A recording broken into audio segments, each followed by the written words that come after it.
Привет! Меня зовут Мария, и вы на моем канале Sound Like a Russian. Здесь я говорю о русском языке и, в частности, о том, как говорить по-русски как носитель языка. В этом видео вас наконец-то ждет разминка, фонетическая разминка, то, без чего не обходится ни один фонетический курс. Ни одно мое фонетическое занятие со студентом не обходится без фонетической разминки. Конечно, иногда мне не хочется тратить время со студентом на фонетическую разминку.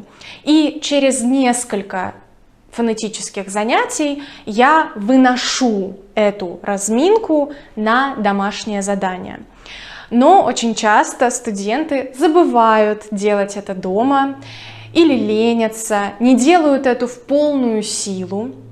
И многие из вас вообще не являются моими студентами, но хотят работать над своим произношением. Поэтому я решила сделать это видео, которое вы можете включать и разминаться, делать фонетический спорт вместе со мной. Если вы не хотите слушать мое вступительное слово и хотите сразу перейти к разминке, то можете кликнуть на вот это время. Если вы хотите поработать только над верхней частью вашего фонетического аппарата, только над артикуляцией, то вам сюда. А в начале этого видео я хотела бы сказать пару слов о том, зачем вообще нам нужна фонетическая разминка. Во-первых, фонетическая разминка помогает разогреть фонетический аппарат, разогреть мышцы. Она готовит вас к занятию фонетикой. Фонетическая разминка или фонетический спорт, как я это называю, расслабляет мышцы фонетического аппарата.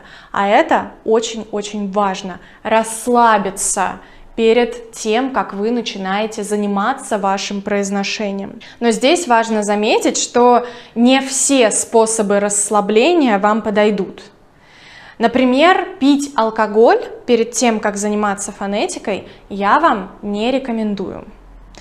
Да, многие говорят, что алкоголь развязывает язык, то есть после того, как вы выпили бокал вина или шот водки, становится легче говорить.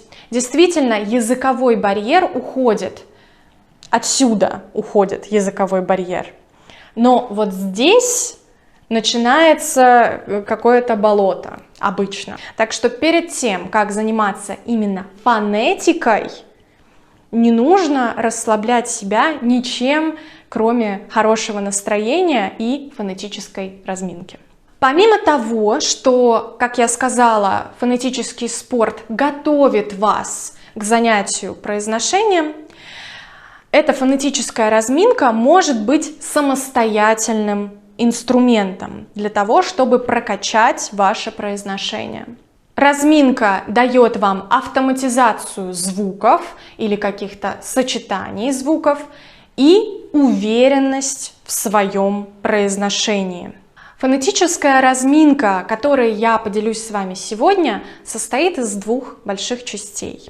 В первой части мы с вами расслабляем мышцы. Сначала мы работаем с легкими, с дыханием, ведь отсюда начинается звук. Потом мы работаем с гортанью, открываем ее, чтобы гласные звуки русского языка выходили легко. Потом мы работаем с языком, расслабляем заднюю часть и наоборот прочувствуем переднюю часть языка. И работаем, конечно же, с губами, чтобы артикулировать звуки нам было с вами легче. Вторая часть разминки – это, собственно, произношение разных звуков и сочетаний звуков. Здесь очень важно сказать, что фонетическая разминка – это очень индивидуальное мероприятие. У кого-то, например, есть зажатость вот здесь, мышцы гортани зажаты. Кому-то нужно больше работать с мышцами языка. Кому-то надо делать акцент на произношении мягких и твердых согласных звуков русского языка. Кому-то нужно сделать акцент на интонации и мелодики языка. Как понять, что именно нужно вам? Для этого вам нужен преподаватель русского языка, который послушает, как вы говорите, скажет, над чем именно вам нужно поработать, и составит для вас индивидуальную программу. То, что я покажу вам сегодня, это такая универсальная разминка. Она подойдет любому человеку, который изучает русский язык. И если у вас есть какие-то специфические особенности произношения, над ними нужно работать вне этой универсальной разминки. Как использовать эту разминку? Первая рекомендация, первая и самая важная рекомендация. Не просто слушайте меня, а повторяйте за мной и делайте упражнения вместе со мной. Не нужно просто смотреть на то, как я высовываю язык там вниз, вверх, дышу. Делайте это вместе со мной. Только тогда вы увидите какой-то эффект. Рекомендация номер 2 – это 3 слова: регулярность, качество и терпение. Нужно делать фонетическую разминку в идеале каждый день. В идеальном идеале 2 раза в день и больше. Я понимаю, что не у всех есть время. Выберите тот темп, который вам удобен, но делайте это регулярно. Можете даже записывать себя на диктофон или на видео, чтобы отслеживать прогресс. На каждой фонетической разминке я вам советую выкладываться на 120%. Старайтесь, делайте так, чтобы после фонетической разминки вы чувствовали, что вы поработали, что вы прямо устали. Только тогда результат будет максимальным. Ну и, конечно, вам нужно терпение. Почему? Потому что результата не будет после первой тренировки. Точнее, обычно я наблюдаю следующий сценарий. Студент после первой фонетической разминки чувствует результат, ему легче говорить. После второй вроде бы тоже чувствует, но не сильно ушел вперед от первого результата. А после третьей фонетической разминки у студента наступает откат. То есть результат как будто бы становится хуже. Потом в течение нескольких тренировок мы наблюдаем стагнацию, результата вообще нет или есть, но прогресс очень медленный. Мы идем очень маленькими шагами вперед. И только после 10-й тренировки, а у кого-то после 20-й, вы почувствуете результат. Особенно если сравните со своей первой тренировкой. Но, конечно, напоминаю вам, что фонетическая разминка – это далеко не единственный инструмент, с помощью которого вы должны улучшать свое произношение. Фонетическая разминка – это только начало, только подготовка к фонетическому уроку. Это непросто, надо признать, как и любой спорт. Фонетический спорт требует упорства и терпения, требует преодоления себя немножко. Потому что обязательно наступит момент, когда вам будет лень заниматься фонетической разминкой. Но что вы получите в итоге после этих 10, 20, 30, 100 занятий? Вы получите свободу, легкость в произношении и уверенность в том, что ваш фонетический аппарат работает именно так, как нужно для того, чтобы говорить по-русски, как это делают русские люди. Так, ну что, длинная вступительная речь получилась. Если вы готовы, давайте начнем фонетический спорт.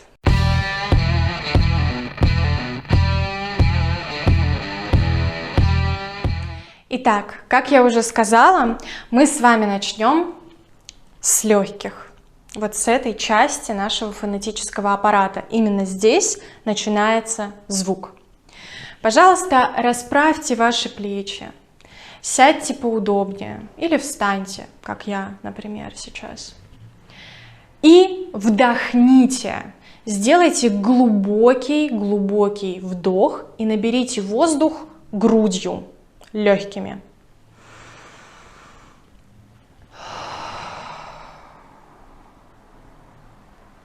Выдыхайте воздух до конца, выжимайте его из себя. Хорошо? Еще разочек.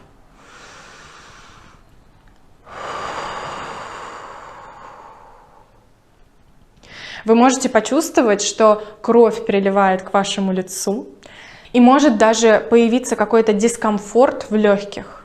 Попробуйте еще раз.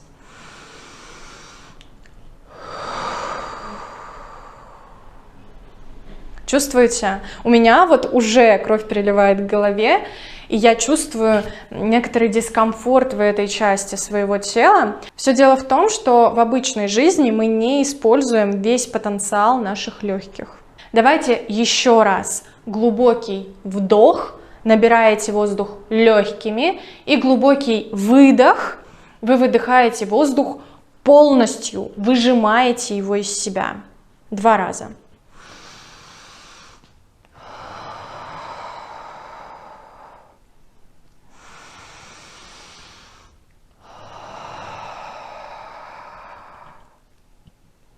Чувствую себя сейчас инструктором по йоге немножечко.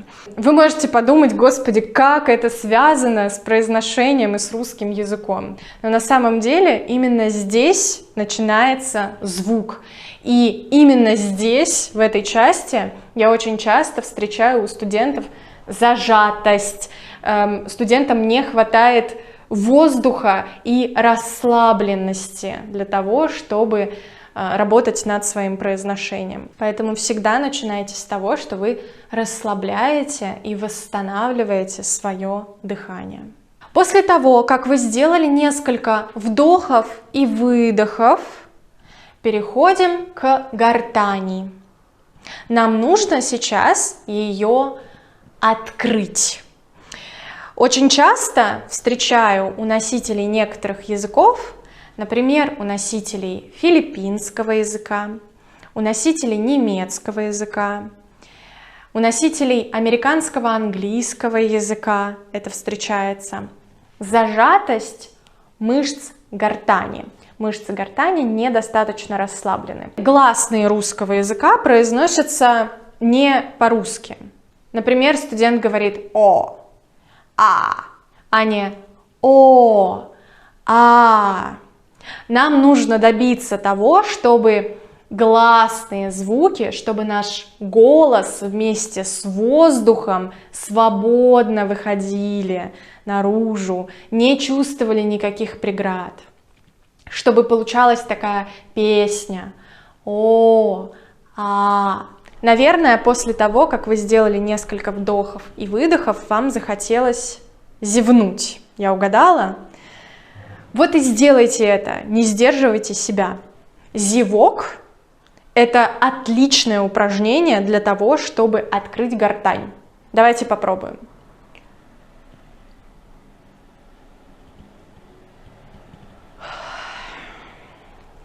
Говорят, что если один человек в компании зевает, то это заразно, это вызывает цепную реакцию. Вот давайте проверим. Я буду зевать, а вы зевайте за мной.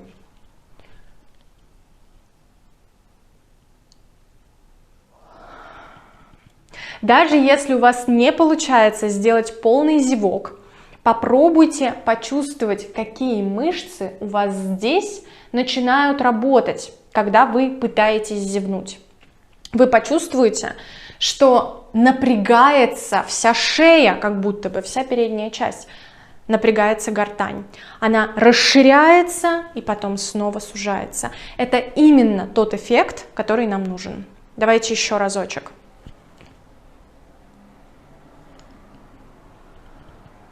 язык уходит немножко назад, вот эта часть надувается, давайте я встану вот так.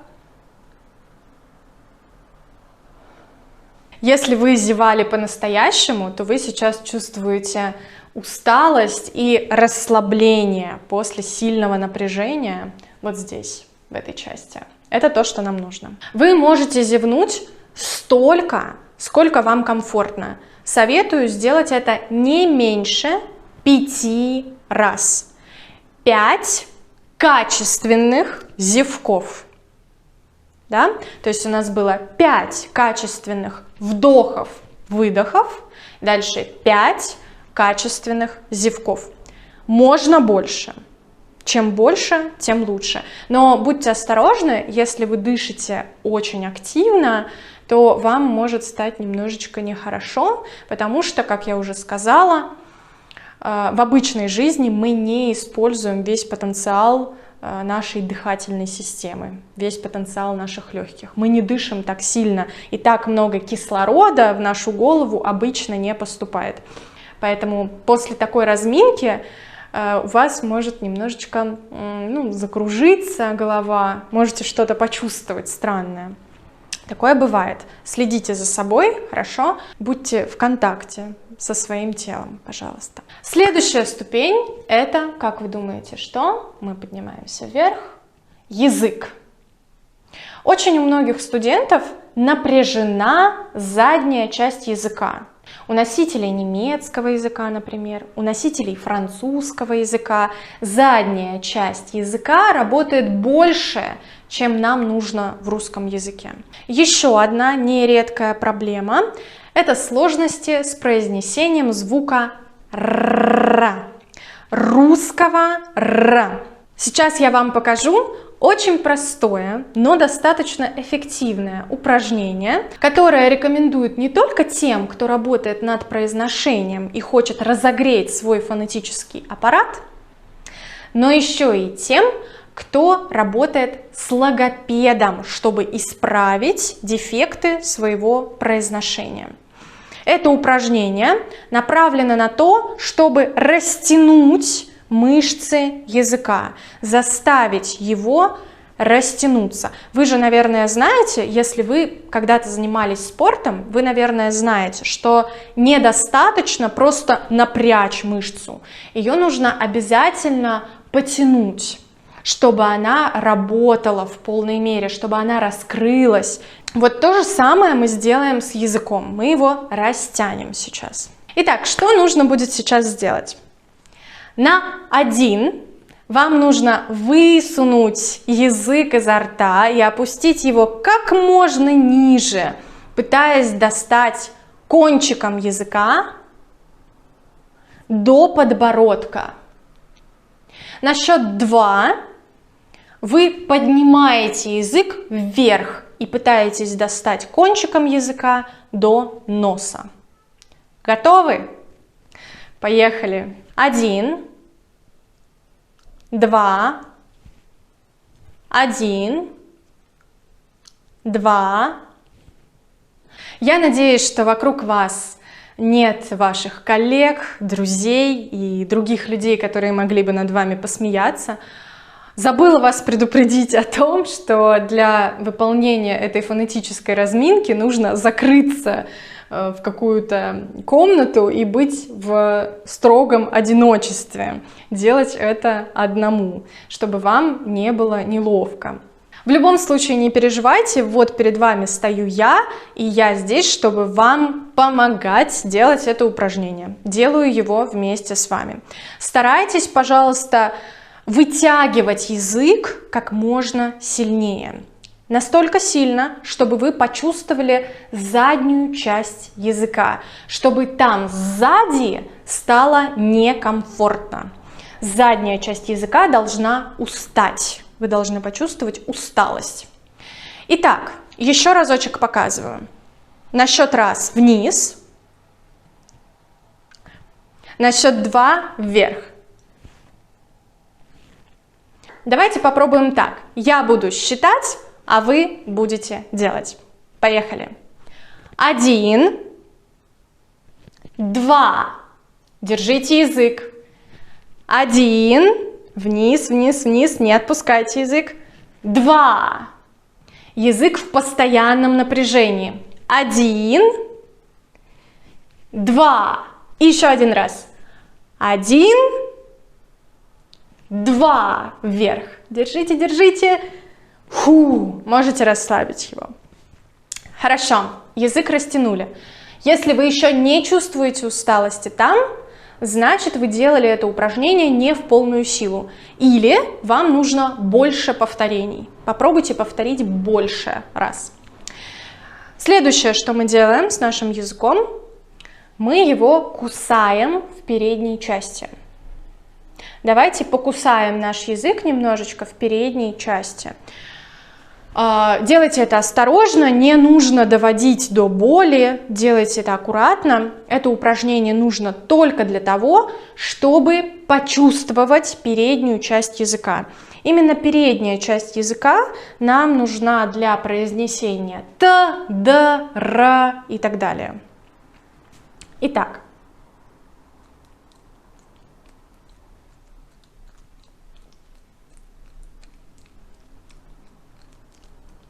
Это может продолжаться минутку. Не останавливайтесь, продолжайте, делайте это осторожно, медленно, так, чтобы вам не было больно. Вы как будто делаете массаж для передней части вашего языка.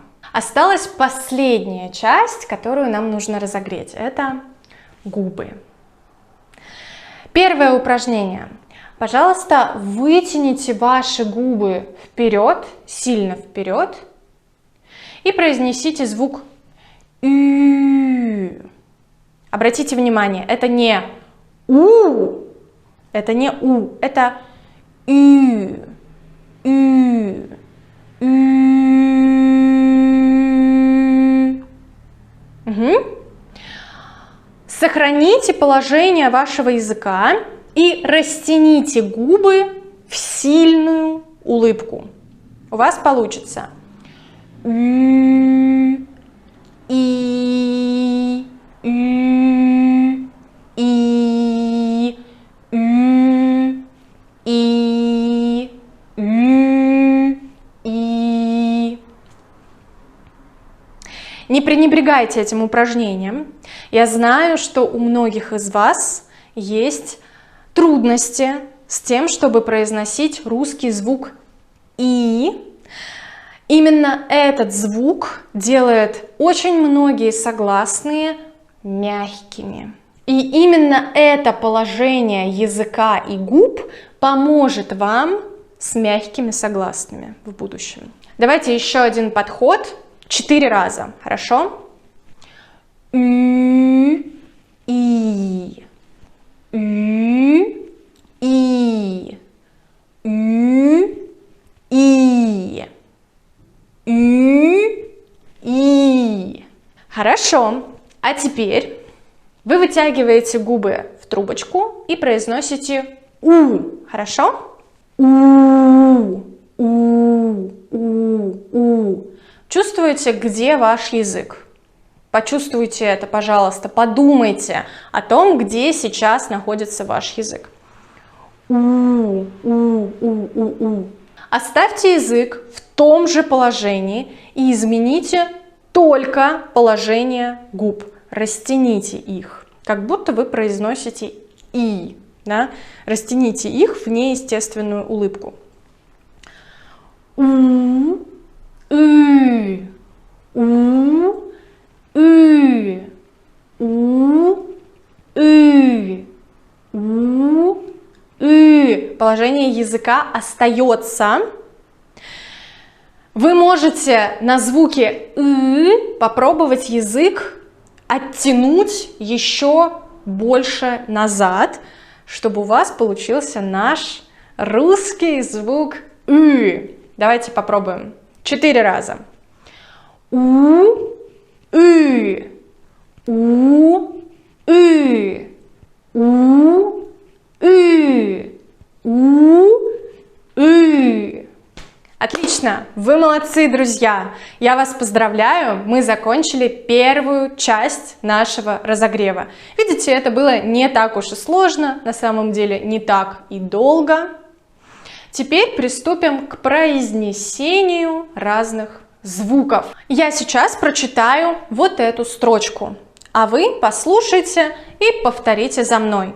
Когда вы будете повторять, пожалуйста, попробуйте артикулировать то, что вы говорите, максимально сильно.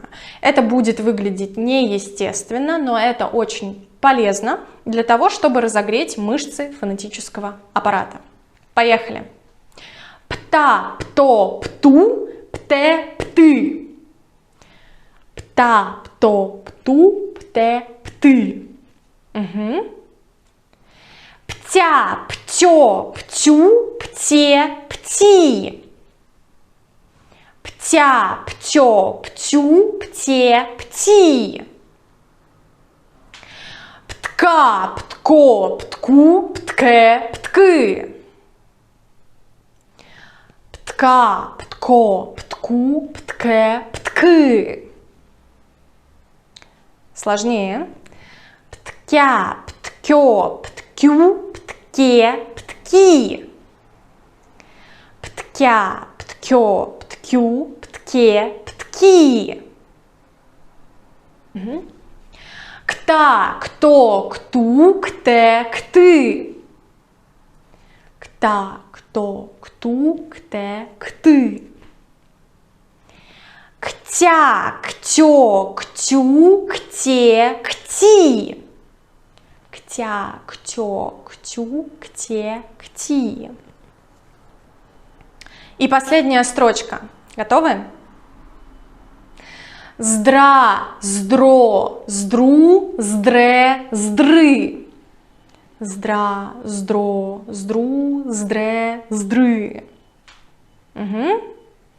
Здря, здрё, здрю, здре, здри. Здря, здрё, здрю, здре, здри. В этот раз я вас не буду мучить упражнением с карандашом, но обычно своим студентам я предлагаю повторить вот это упражнение, но с карандашом во рту. Вы можете это сделать самостоятельно. Это достаточно сложное упражнение. Вам нужно взять карандаш деревянный, чтобы вашим зубам было помягче, покомфортнее, зажать его между зубами, держать его крепко зубами и четко артикулировать все эти строчки, которые мы сейчас произнесли без карандаша. Потом вы убираете карандаш и повторяете без него, без посторонних предметов во рту. А мы с вами пойдем дальше, и впереди у нас первая скороговорка. И как раз на звук Р. Готовы? Поехали! 33 корабля лавировали, лавировали, лавировали, лавировали, лавировали, лавировали, да так и не вылавировали, не вылавировали, не вылавировали. 33 корабля. Произносите эту скороговорку, читайте ее медленно и четко. Не гонитесь за скоростью. Можете даже поставить видео на паузу и потренироваться. Дайте себе время. А я повторю еще раз эту скороговорку. 33 корабля лавировали, лавировали, лавировали, лавировали, лавировали, лавировали, да так и не вылавировали, не вылавировали, не вылавировали. 33 корабля. Вот это сочетание звуков Л и Р, особенно если они стоят близко, вызывает очень-очень много трудностей. Поэтому давайте-ка еще одну скороговорочку на эту же тему попробуем с вами произнести. Она коротенькая. Карл у Клары украл кораллы. Карл у Клары украл кораллы. Карл у Клары украл кораллы. Угу. Теперь повторяйте за мной эти слоги. Ла, ля, ло, лё, лу, лю, ле, ле, лы, ли. Угу. На, ня, но, нё, ну, ню, не, не, ны, ни. А теперь еще одна маленькая скороговорочка.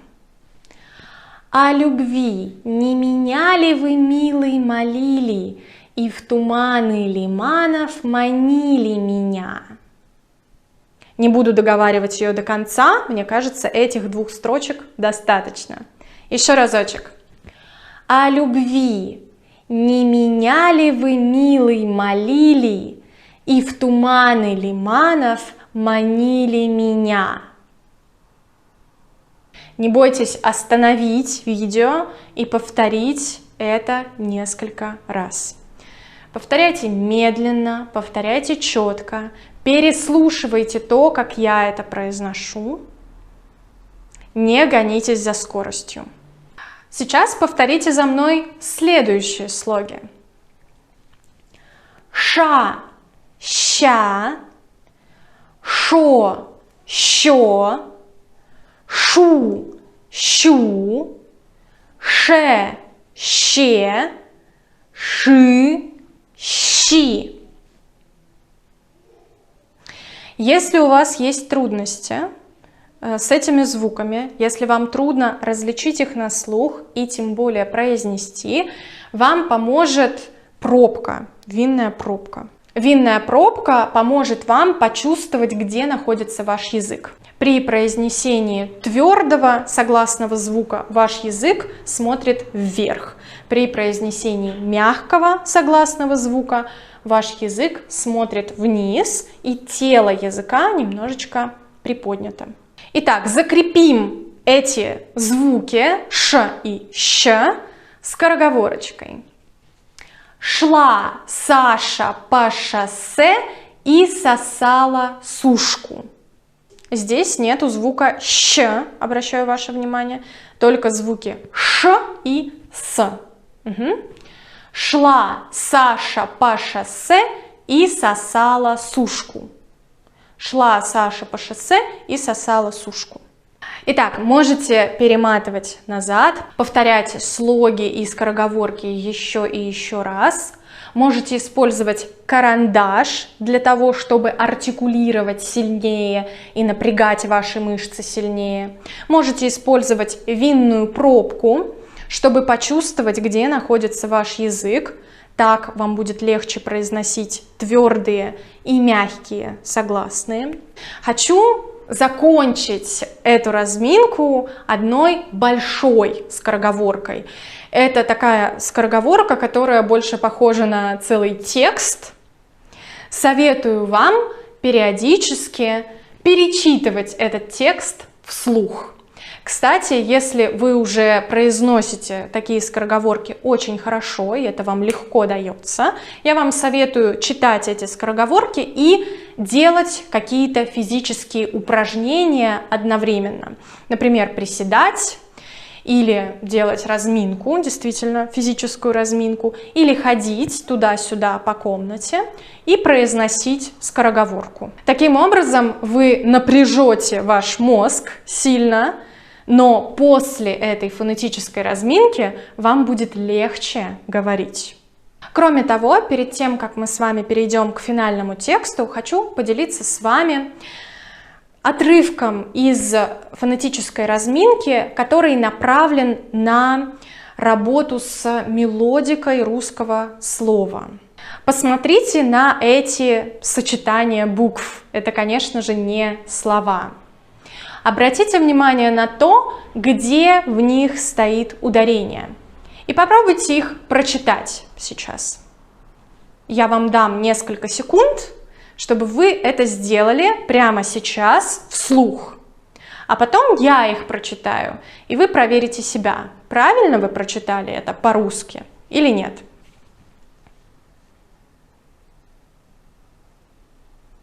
Ну что, теперь моя очередь. То, то-то, то-то-то, то-то-то, то-то-то. Вы это так прочитали? Если нет, то советую вам посмотреть мое видео о редукции гласных в русском языке. Это очень важное базовое правило фонетики русского языка. В этой фонетической разминке мы не будем много внимания уделять мелодике русского слова и интонации.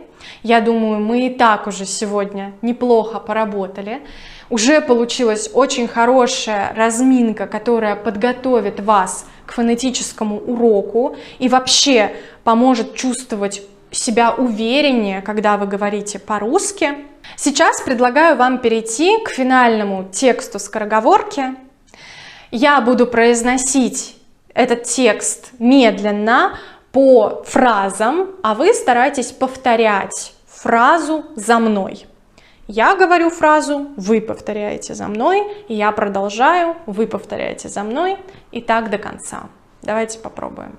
В четверг, 4 числа, в 4:15 часа регулировщик регулировал. Но 33 корабля лавировали, да так и не вылавировали. А пока Карл у Клары кораллы крал, за то, что Клара у Карла украла кларнет, на дворе вдовы Варвары два этих вора дрова воровали. А Сашка только шапкой шишки сшиб. Затем по шоссе Саша пошел. Саша на шоссе Саше нашел. Сонька же, Сашкина подружка, шла по шоссе и сосала сушку. И нашла 1666 пирогов с творогом.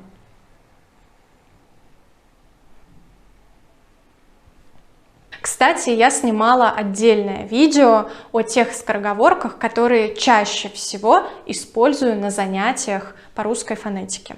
Можете посмотреть это видео отдельно. А я еще разочек прочитаю этот текст. В четверг, 4 числа, в 4:15 часа регулировщик регулировал. 33 корабля лавировали, да так и не вылавировали. А пока Карл у Клары кораллы крал, за то, что Клара у Карла украла кларнет, на дворе вдовы Варвары два этих вора дрова воровали. А Сашка только шапкой шишки сшиб. Затем по шоссе Саша пошел, Саша на шоссе Саше нашел. Сонька же, Сашкина подружка, шла по шоссе и сосала сушку. И нашла 1666 пирогов с творогом. Фу, теперь вы можете выдохнуть. Мы на сегодня с вами закончили нашу разминку. Надеюсь, что вам это было полезно. Я очень надеюсь, что вы это видео посмотрите не один раз, а будете это делать регулярно. Или запомните те упражнения, которые я вам дала, и будете делать их регулярно. Пишите в комментариях ваши ощущения, что у вас устало, если что-нибудь устало. Чувствуете ли вы какую-то легкость, когда вы говорите после этой фонетической разминки? Что для вас было особенно трудно, а что давалось очень легко? И в чем именно ваши фонетические трудности? Над чем хотели бы поработать именно вы? На сегодня все. Благодарю, что вы делали все эти упражнения вместе со мной. Подписывайтесь на канал, ставьте лайки, если вам понравилось. Не забывайте писать комментарии, делиться моими видео. Спасибо, что смотрите до конца. И увидимся с вами в следующих видео. Пока-пока.